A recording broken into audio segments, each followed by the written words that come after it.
Hello from Topeka. I'm Marley Carpenter, your KSCPA lobbyist. The legislature adjourned the regular part of the legislative session before midnight last Thursday night. Lawmakers spent very long days and nights in conference committees and on the floor approving bills to send to Governor Laura Kelly.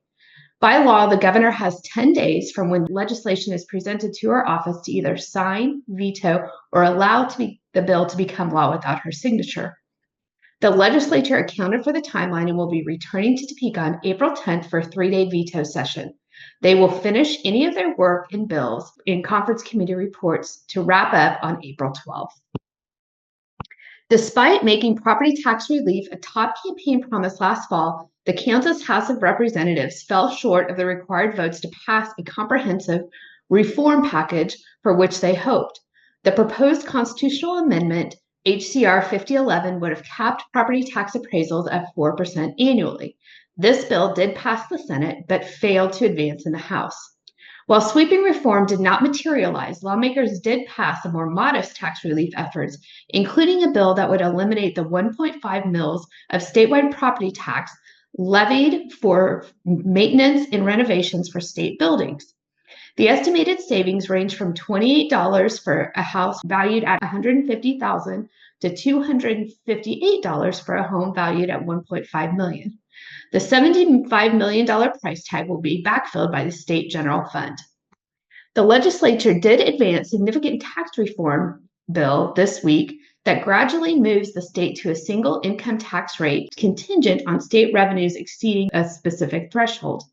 Senate Bill 269 reduces the individual income tax rate from the current 2 brackets to a single 4% rate when the state income tax revenues plus inflation surpass $5.96 billion.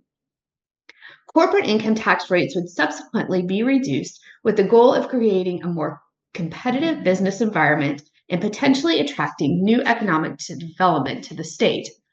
The legislation did include a safeguard of preventing tax cuts if the state's rainy day fund falls below 15% of the general fund's tax receipts, addressing some concerns about financial stability. Governor Kelly is expected to veto this bill, continuing a long-standing legislative standoff over tax policy. However, the Senate's initial vote suggested a potential veto override, with the Senate passing the bill 30-10 and the House passing the bill 84-38.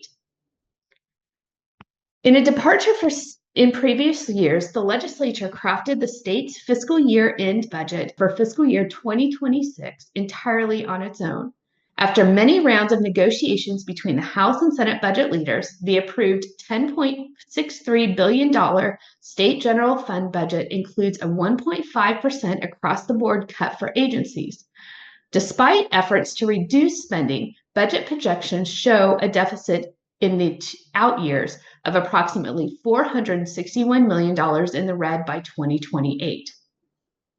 Senate Bill 125 does incorporate several notable allocations, including $40 million for state employee pay raises and $10 million for special education.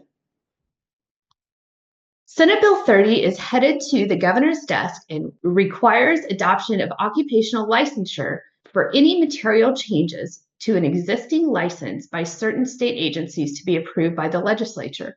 The bill will also require agencies to annually report certain information to the Joint Committee on Administrative Rules and Regulations. There are several issues that we are following for veto session, including House Bill 2119, which reduces the low-income housing tax credit instead of the full repeal passed by the House. The bill was not taken up on the Senate floor, and the issue is likely to be discussed by the Commerce Conference Committee during veto session in April. Also, Senate Bill 51 will likely be discussed during veto session, which provides a sales tax incentives for data centers to locate in the state of Kansas. In addition, Senate Bill 52 that would reestablish the Kansas film industry incentive through the Kansas Film and Digital Media Production Program. The legislature will return on April 10th for a legislative veto session. We'll be following these issues and many others. If you have any questions, please contact myself or Danielle at the KSCPA office. Thanks so much and have a great week.